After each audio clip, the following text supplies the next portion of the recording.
Guy Ritchie's The Gentleman. So I'll start off by saying that I'm a huge fan of the original 2019 film. Fun fact, I that's actually the last film I saw in theaters before COVID hit. So that movie does have some sort of significance with me.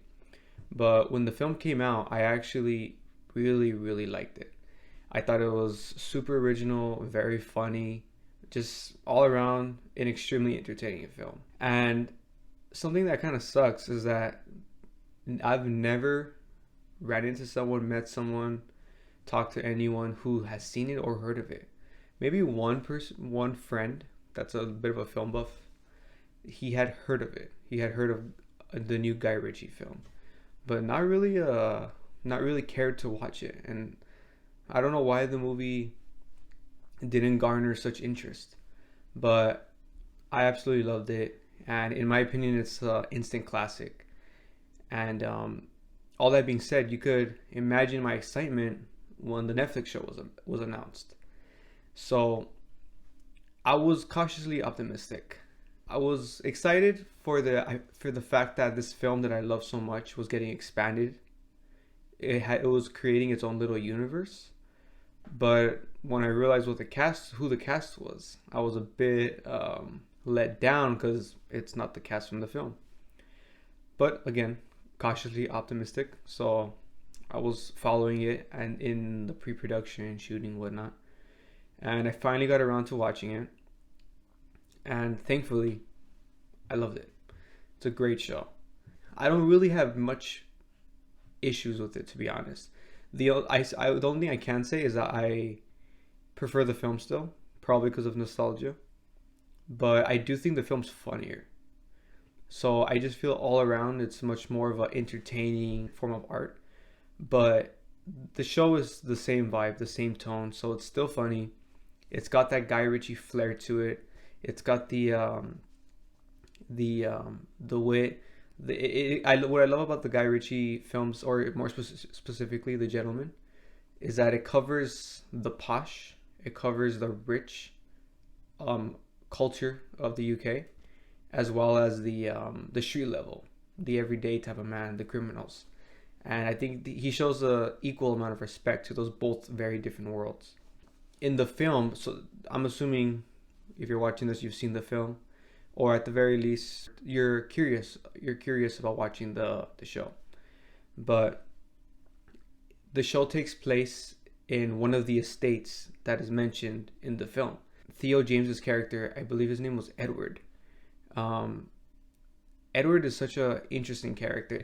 The show's filled with a great cast, great characters, but I really enjoyed the main character, Edward, who, to put it simply, has a bit of a Michael Corleone type of arc from The Godfather. Um, I really liked it. I thought it was really subtle too, which I think with these types of arcs of the I was born for the crime world or I was born for the tough life. I think it's usually not that subtle, and from the get go, you're kind of like, oh, I get it. This character's badass. Like, I wonder what's gonna happen with his character. Like, you pretty much see where it's going immediately, and it's not. I don't think it's usually that subtle. This one, I think that from the first episode, you see the tools that this character has. You see the personality of the character, and I think that you could see very obviously that he has the tools to be a crime boss, to be assertive in this world. But I don't think that he's overly powerful. He's overly intelligent. He doesn't take control. That's the best way to put it. I think he doesn't take control till almost at the end of the show, which I think is good. I think that's good writing.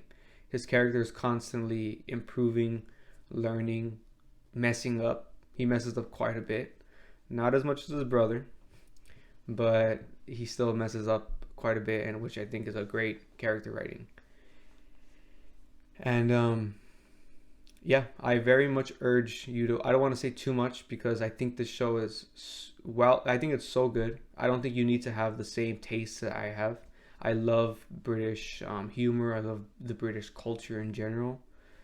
Um, I love Guy Ritchie's take on all that on the British culture. I love the style, hence why I wore this in honor of The Gentleman. I love the style he brings to all his films. I will say my only complaint about the show, but I wouldn't say this is a flaw in the show itself. It's more of something I would have wished that I would have gotten from the show, but that there wasn't any explanation for where Matthew McConaughey's character is in this world, because he is the whole marijuana infrastructure.